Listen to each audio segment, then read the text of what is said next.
Welcome to the On Purpose podcast, where together we will learn from personal stories and explore thought-provoking topics, all with one goal in mind: living a more purposeful life.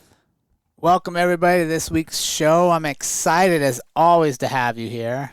And, I'm not the most excitable guy in the world, but I do mean I am excited when I get opportunity to share thoughts and ideas with you, challenge the status quo, and be part of this community that continues to grow around the world. I'm truly humbled by it and thankful to have you here. This week's episode 187. My goodness, that's a lot. And I'm so proud of where we're at, and I'm even more excited for where we're headed.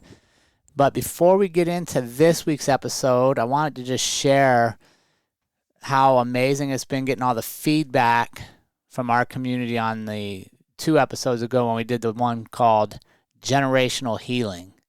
And we shared how to start conversations and to be open for conversation with those that we need to talk with, whether it's our parents, our relatives, our friends that are older than us in life, or those that we were responsible for bringing up, and maybe we scarred unintentionally some way. And your feedback and the stories has been amazing. So if you haven't listened to that one, listen to Generational Healing. I think that's one of the most impactful episodes in our history, and I'm excited to see where that leads as far as healing within families. Also, was thinking as I got ready for this one, I was thinking about last week's episode with Sue Welch, the founder of Chain Meat, and her quote, "Be somebody who makes everybody feel like somebody." What an amazing thing that is. If we could every day be that person who made somebody else feel important. And that's what this community is all about. And I feel the responsibility when I get to come on the air with you all of making sure you understand how important you are and how thankful we are to have you here. Before we get into this week's episode, I want to also throw out a little promo, a little ask, if you will. We've been here for almost 4 years now, 180 plus episodes every week, and I still get asked, how can you help support and grow our community? And the best way to do that is to join us on Patreon, where you can select from our membership options ranging from $2 to $50 per month. The $2 option is literally 50 cents of value per episode. By joining us, you will get to know your money is supporting our mission of becoming the most impactful podcast in the world. You also get a few extra benefits like early access to episodes, member Zoom calls, meetups if we're in your area, guest referrals, and share topics that you want to hear more about or you want to see us dive into.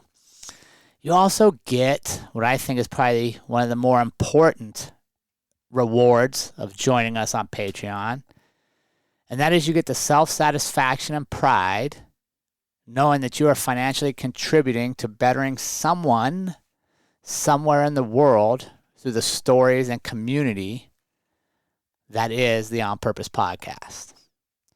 Those of you who are there, I thank you so much. Without you, we couldn't continue to make this happen. And those of you thinking of joining us, get over there. Patreon.com/the On Purpose podcast and become part of our team. All right, let's get to this week's episode, The Buried Life. I got to tell you, this came to me. I never heard of this. I was listening to Marcus Aubrey's podcast, and he had an episode with Ben Nemtin on there, who, by the way, I've also reached out to get him on this show. It's a huge ask. I mean, he's much more of a celebrity than any of us are, but all I can say is no. And him and Matthew McConaughey, I'm harassing them every week to get them on the show because I think they belong in our community. So keep sending positive thoughts that we'll get them here eventually. But for this week, I was listening to that episode, Aubrey Marcus. I got that all goofy backwards. And Ben Nemtin. And there was a poem they were talking about called The Buried Life. And it's a 7-stanza, 98-line poem. But specifically the 6th stanza is where I was impacted.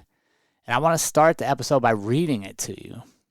And it says this: "But often in the world's most crowded streets, but often in the din of strife, there rises an unspeakable desire after the knowledge of our buried life, a thirst to spend our fire and restless force and tracking out our true original course, a longing to inquire into the mystery of this heart which beats so wild, so deep in us, to know whence our lives come and where they go.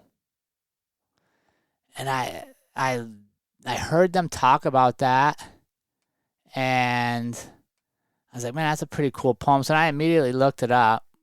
I was like, man, let me study this. Let me think on this a little bit. And I was shocked. That poem where the guy's talking about the buried life and wondering where his life went was written in 1852 by Matthew Arnold. It's a 170-year-old poem. So how does the message still resonate with us today, despite all our advantages and all the comforts of our modern life? Is it human nature to seek security and safety, but at what cost are we willing to accept it? Does our need to fit in bury our desire for individuality? Is it our fear of failure that causes us to hide from our truest self?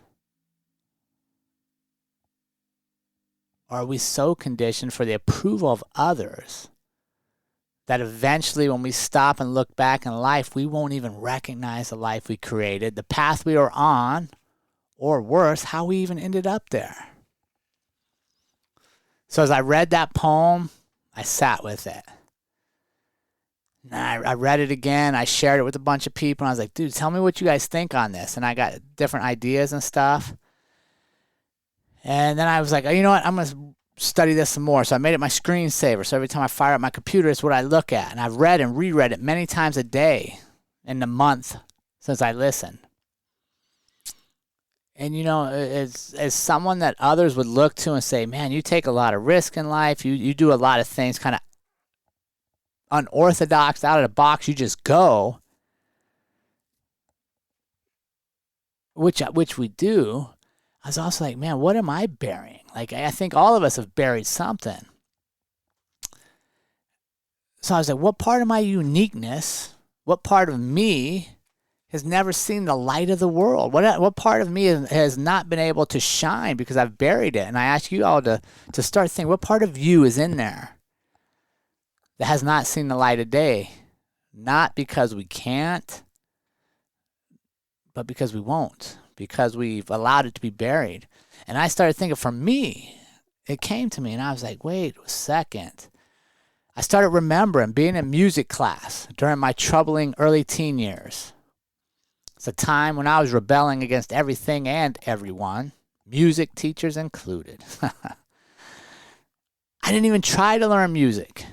I hated being in that class. I didn't, and I don't know if it was the topic or the people, whatever. You know, if you read my book, you understand my early teens. I had some issues. I was angry, and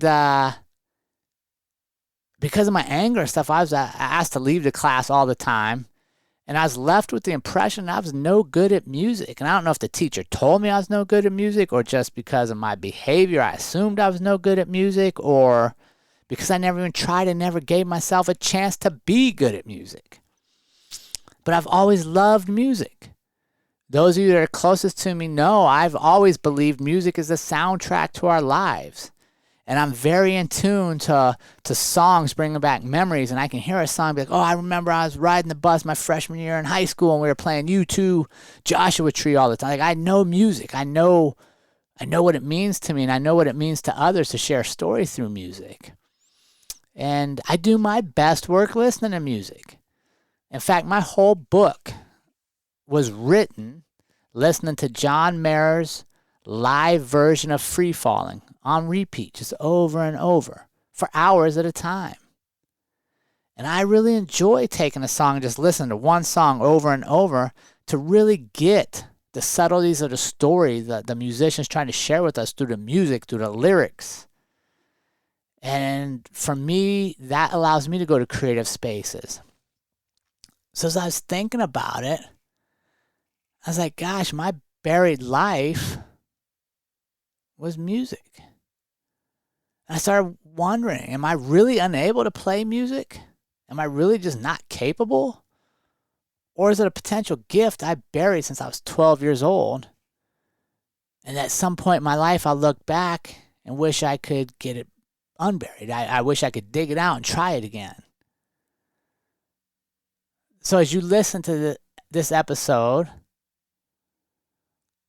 I ask you to look at the assumptions you made about yourself, your limitations, and what you would desire to be doing in your life.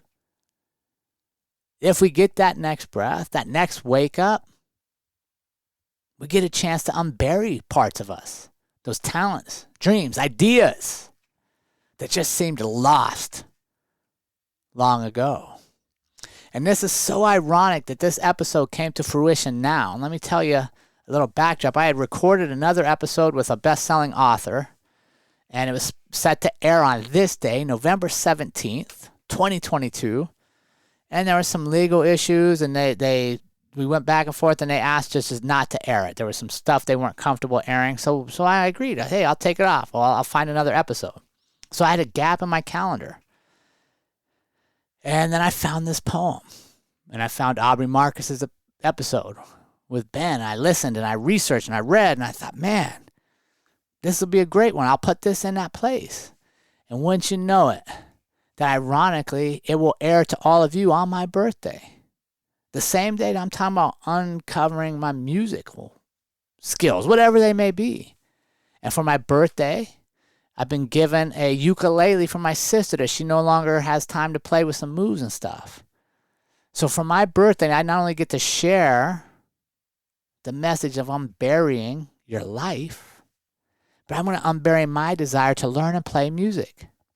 And while I have no idea if I'm good or not, I will at least eliminate one potential regret from the last years of my life. And what if playing the ukulele is a truly buried talent that the universe has just kind of worked its way in to let me find out on my birthday in 2022. I thank you all for being here with me. Aubrey Marcus, I apologize for getting your name backward in the beginning, but life goes on. And I challenge you all, community, what will you unbury in your life? What will you stop and examine and go, wait a second, this is what I wanted. Let's try to get to it. And I would love if you message, email, share with us on social what your unburied talent is and how we're going to start bringing it to light. Have a great week, everybody. We'll talk to you again next week. And remember, team, life is far too short to live any other way than on purpose. We will see you all again next week.